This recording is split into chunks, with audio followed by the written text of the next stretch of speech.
Hello दोस्तों, आज हम बात करेंगे एंग्जाइटी न्यूरोसिस के संबंधित कुछ इंपॉर्टेंट मिथ्स या अवधारणाओं के बारे में।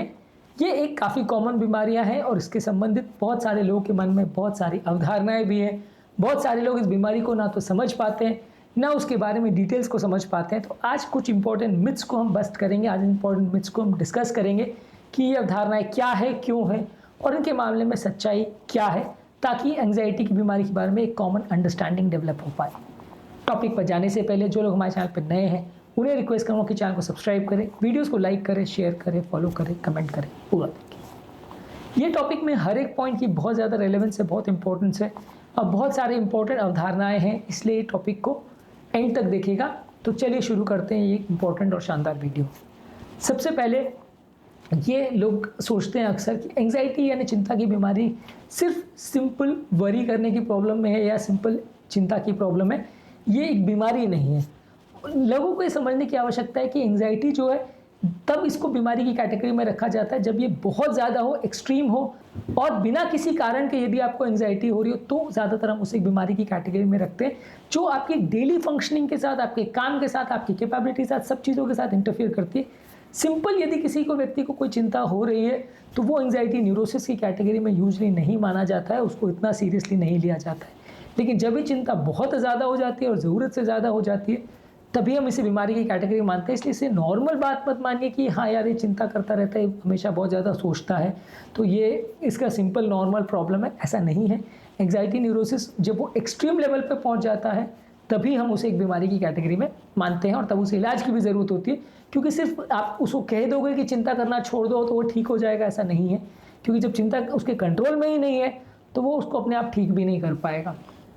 अगला इंपॉर्टेंट मिथ्या अवधारणा ये है, कुछ लोग को ऐसा लगता है कि व्यक्ति का ज़्यादा चिंतित होना उसकी मानसिक वीकनेस को इंडिकेट करता है, यानी अगर वो व्यक्ति बहुत ज़्यादा चिंता करता है तो वो मेंटली बहुत ज़्यादा वीक है, इसलिए वो बहुत ज़्यादा चिंता करता है। ये भी अपने आप में पूरी तरह से गलत है। चिंतित होना एक बीमारी है या एंग्जाइटी न्यूरोसिस एक बीमारी है, वो कहीं से कहीं तक मेंटल स्ट्रेंथ या वीकनेस का एक पार्ट नहीं है। हाँ, मेंटल स्ट्रेंथ होने से आप उससे निकलने की कोशिश कर सकते हो, ज़्यादा आपका माइंड स्ट्रांग है तो आप उससे बचा सकते हो खुद को कुछ हद तक, लेकिन पूरी तरह से आप उसको कंट्रोल कर ही लोगे। और हर केस में जहाँ आदमी को एंग्जाइटी न्यूरोसिस हो रही है वो सिर्फ वीक व्यक्ति है इसलिए हो रही है, ऐसा सोचना बिल्कुल गलत है। ये इंपॉर्टेंट इसलिए भी है क्योंकि अक्सर लोग इस तरह के लोगों को शेमिंग भी करते हैं कि यार तू बहुत ज़्यादा कमज़ोर है इसलिए तू बहुत ज़्यादा चिंता करता है, हम तो देखो चिंता नहीं करते, हम बहुत मेंटली स्ट्रांग हैं।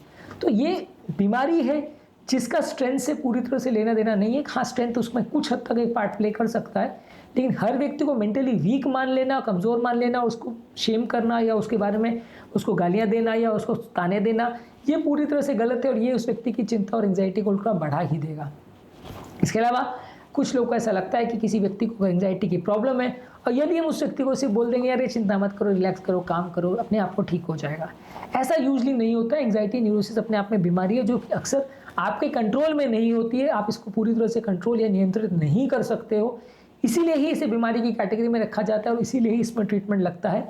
तो किसी व्यक्ति को अगर किसी कारण की वजह से एंग्जाइटी हो रही है तो वो अपने आप को कंट्रोल या काम कर सकता है, पर ज़्यादातर जहाँ बिना किसी कारण के हो रही हो तो वहाँ संभव नहीं हो पाता। आप इसको पूरी तरह से सिर्फ काम डाउन बोल दिया या रिलैक्स करने बोल दिया तो वो ठीक हो जाएगा, ऐसा नहीं होता। ज़्यादातर इस तरह के पेशेंट्स को अक्सर ट्रीटमेंट लगता है, अग्रेसिव एडवांस ट्रीटमेंट लगता है। इसलिए एंग्जाइटी वाले पेशेंट को सिर्फ ये बोल देने से कि हाँ शांत रहो और चिंता मत करो, ये बीमारी का सोल्यूशन नहीं है।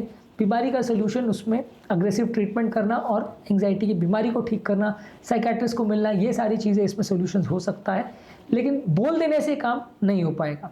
कुछ लोगों को ऐसा लगता है कि जो लोग एंग्जाइटी वाले पेशेंट्स हैं या जिनको एंग्जाइटी की प्रॉब्लम है वो खाली अटेंशन सीकिंग के लिए ऐसा कर रहे हैं, वो दूसरों का ध्यान अपनी तरफ आकर्षित करना चाहते हैं, सिर्फ इसलिए वो ये नाटक कर रहे हैं और एक्चुअल में ये कोई बीमारी नहीं है।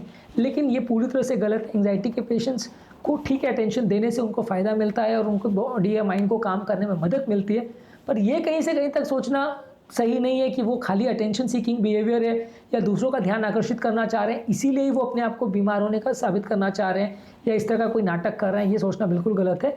एंग्जाइटी अपने आप में एक बीमारी है और इसको पूरी तरह से मैनेज और मेंटेन करना आपके कंट्रोल में नहीं है, तो अटेंशन सीकिंग बिहेवियर में ये नहीं आएगा। अटेंशन सीकिंग बिहेवियर अक्सर लोगों का होता है, कई फीमेल पेशेंट्स में या बच्चों में कई बार होता है कि वो ध्यान दूसरों को आकर्षित करने के लिए या दूसरों से बहुत केयर लेने के लिए वो इस तरह से कई बार हिस्टेरिकल बिहेवियर भी करते हैं, नाटक भी करते हैं, लेकिन एंग्जाइटी उसमें नहीं आती। अगर वैसा है तो उसे एंग्जाइटी की कैटेगरी में नहीं रखा जाएगा। अगला इंपॉर्टेंट मिथ या अवधारणा यह है कि लोगों को लगता है कि यदि हम ट्रिगर्स को अवॉइड करें या जो कारणों से एंग्जाइटी या इसका स्ट्रेस प्रॉब्लम हो रही है, यदि हम उससे अपने आप को दूर कर लें या उससे दूर भाग जाएं तो बीमारी अपने आप चली जाएगी।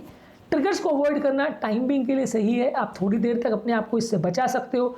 जब आपको एंग्जाइटी हो रही है तब आप उस माहौल से अगर दूर चले जाओ तो आपको थोड़ा फ़ायदा डेफिनेटली होगा, लेकिन ये बीमारी को पूरी तरह ठीक नहीं करेगा और धीरे धीरे करके ये अवॉइडेंस बिहेवियर डेवलप कर देगा, जहां आप कंटिन्यूसली उस बीमारी से या उस प्रॉब्लम से भागने की ही कोशिश करोगे अपने आप को उससे बचाने के लिए, और over a period of time ये आपकी मेंटल स्ट्रेंथ को कम ही कर देता है। तो इसीलिए आपको एंग्जाइटी वाले ट्रिगर्स को, ठीक है इनिशियली आप ज़रूर उसको अवॉइड करें, लेकिन सामने से बढ़ के यदि आप उसको सामना करेंगे, उसको फेस करेंगे और अपने आप को उसमें कंट्रोल करने की कोशिश करेंगे तो ही आपको लॉन्ग टर्म सक्सेस मिलेगा। यदि आप हमेशा उन ट्रिगर से बचने की ही कोशिश करते रहेंगे तो वो लॉन्ग टर्म सोल्यूशन नहीं है। शॉर्ट टर्म फायदा जरूर देगा, लॉन्ग टर्म नुकसान करेगा। अगला इंपॉर्टेंट मिथ्या या अवधारणा ये है, लोगों को ऐसा लगता है एंग्जाइटी की बीमारी खाली बहुत सेंसिटिव और नाजुक लोगों को इफेक्ट करती है। जो लोग स्ट्रांग होते हैं, स्ट्रेंथ वाले होते हैं, उनको इफेक्ट नहीं करती। जो लोग रोबस्ट होते हैं या अच्छे वेल बिल्ट लोग होते हैं उनको इफेक्ट नहीं करती। एंग्जाइटी डेफिनेटली मेंटल स्ट्रेंथ का एक मार्कर जरूर हो सकता है, लेकिन ज़रूरी ये भी नहीं है।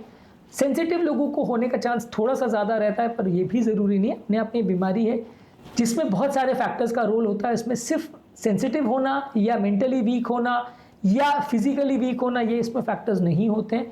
बहुत सारे केस में तो बिना किसी कारण के भी लोगों को एंग्जाइटी होती है।